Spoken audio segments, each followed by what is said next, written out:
What's up my friends, back again with me Randoy Kegal di my videos. Hari ini aku mau ngebahas film yang keren lagi. Ini bukan film horor, judulnya Extraction. Keluarnya juga baru aja di tahun 2020 ini. Di saat aku bikin video ini, aku udah nonton film ini 2 kali. Tahu nggak kenapa? Karena endingnya bikin pusing. Di video review film ini, nanti di part akhir aku akan kasih kayak pemikiran aku. Ini bisa jadi major spoiler, oke? Jadi untuk di video ini kalau kalian belum nonton dan kalian mau nonton, pas aku nanti kasih peringatan, oke, aku mau bikin major spoiler di video ini tentang endingnya. Kalian boleh langsung leave videonya, quit, terus nonton dulu baru balik lagi. Jadi film Extraction ini adalah film tentang Thor, Chris Hemsworth gitu ya, seorang mercenary atau tentara, bisa dibilang kayak tentara bayaran gitu ya. Jadi dia cuma mau mengambil misi kalau dibayar, kayak freelance soldier gitu ya. Namanya Tyler. Jadi si Chris Hemsworth ini dipanggilnya Tyler Rake, a fearless black market mercenary. Jadi dia bisa dibilang tentara bayaran yang ilegal gitu ya, black market gitu, nggak terdaftar di negara gitu, asik. Dia mempunyai misi untuk nyelamatin anaknya mafia paling berbahaya di India gitu ya, karena dia mau dibayar sama si mafia ini. Anak gua diculik nih sama pesaing mafianya. Jadi Chris Hemsworth dan temen-temennya itu intinya mau coba nyelamatin demi uang gitu ya. Ini film keren banget. Dari awal lu nonton aja ini udah action, terus dia bener-bener nggak bertele-tele, nggak banyak drama, full action. Gue jarang suka banget sama film action yang sampai gila banget, cuma ini keren banget asli. Film action yang paling gue suka tuh ada namanya Wanted, posternya kayak gini. Wanted itu ceritanya tentang orang yang punya kemampuan untuk nembak terus pelurunya itu bengkok gitu. Cuma itu film lama banget dan menurut gue itu juga masih banyak dramanya. Gue cuma suka pas bagian berantemnya doang karena dia nembak pelurunya bisa bengkok gitu. Itu berdasarkan kayak ibaratnya science gitu. Walaupun terus di real life dia nggak bisa seperti itu. Cuma keren aja menurut gue. Nah ini lebih keren lagi pak. Ini bener-bener kayak real life. Kalau misalkan terjadi misi penyelamatan anak mafia diculik, kayak beneran kayak gini dah. Filmnya lagi-lagi nilainya 6,7, yang menurut gua kadang nilai kayak gini tuh berdasarkan apa gue nggak tahu ya, tapi gue sebagai penonton awam biasa gitu seperti kalian, gue suka banget sama film ini dan ini bisa gue bilang nilainya 9 kali ya. Bagus banget. Buat teman-teman yang belum nonton bisa skip video ini, kalian langsung nonton terus balik lagi.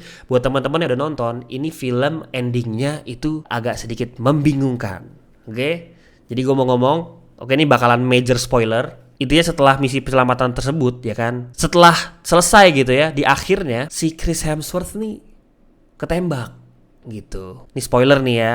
Jadi kalau kalian yang belum nonton Extraction ini, gue udah peringatin ini spoiler, ada spoilernya. Ketembak di leher, ya kan.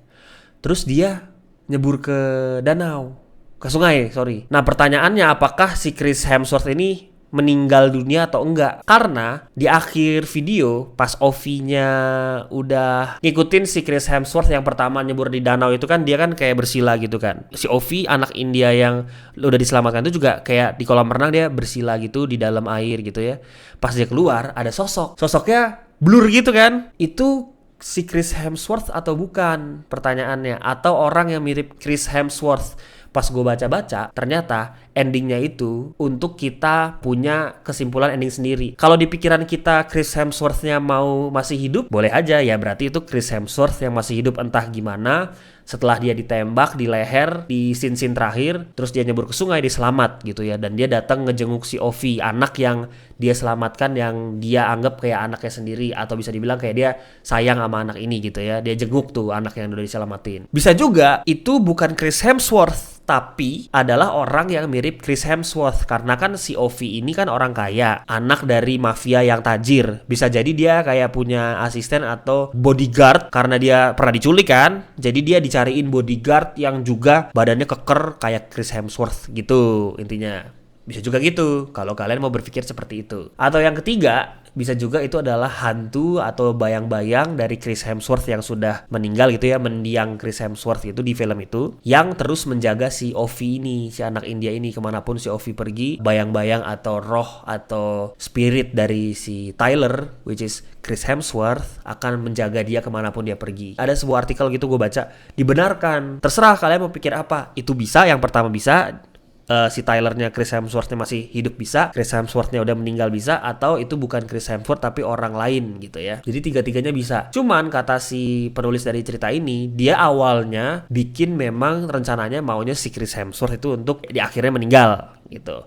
Cuma kayaknya kalau dipikir-pikir, dia bilang gitu di artikelnya, kayaknya kalau dipikir-pikir kalau kayak gitu nggak terlalu seru. Yaudah, jadi dia bikin endingnya emang gantung. Jadi tidak ada, buat teman-teman yang nanti udah nonton, pas di akhir kalian bingung, ini Chris Hemsworth bukannya? Jawabannya adalah bisa iya bisa enggak, tergantung kalian mau pikirnya apa. Kalau gua pilih itu kayak ibaratnya, soalnya ditembak di leher kan ya, di akhirnya si Tylernya Chris Hemsworthnya ditembak di leher, itu berarti kayak ibaratnya kita ngebelek leher, itu kan keluar darahnya banyak. Terus darahnya bisa masuk ke dalam paru-paru, pendarahan dalam, kayak paru-parunya bisa terisi darah dan sesak, nggak bisa bernafas, meninggal. Apalagi abis ditembak dia nyemplung. Jadi kayaknya nggak mungkin deh kalau itu dia selamat.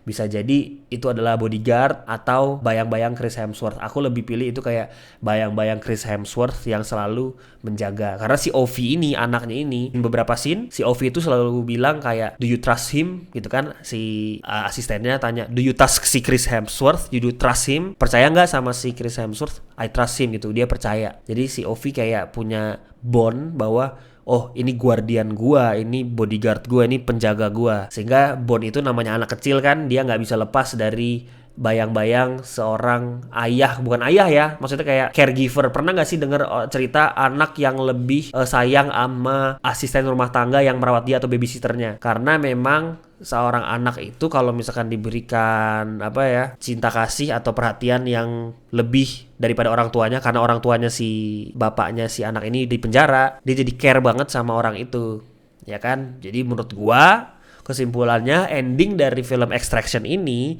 Chris Hemsworth-nya mati, ditembak di leher, tidak selamat gitu. Dan di akhir ada penampakan Chris Hemsworth itu adalah kayak bayang-bayang atau harapan atau image atau bahkan spirit hantu gitu ya dari Chris Hemsworth yang ada di benak si Ovi gitu. Kangen gitulah ibaratnya sama Chris Hemsworth. Gue kangen nih sama dia yang udah nyelamatin gue, mana ya dia, pas dia nengok gitu kan layarnya gelap, filmnya selesai gitu.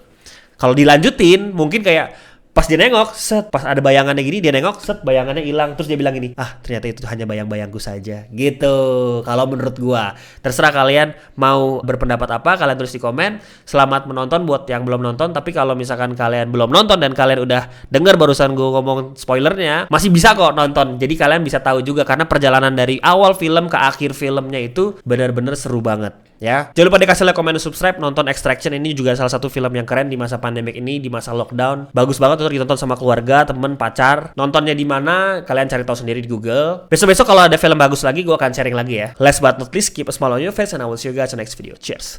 Bye.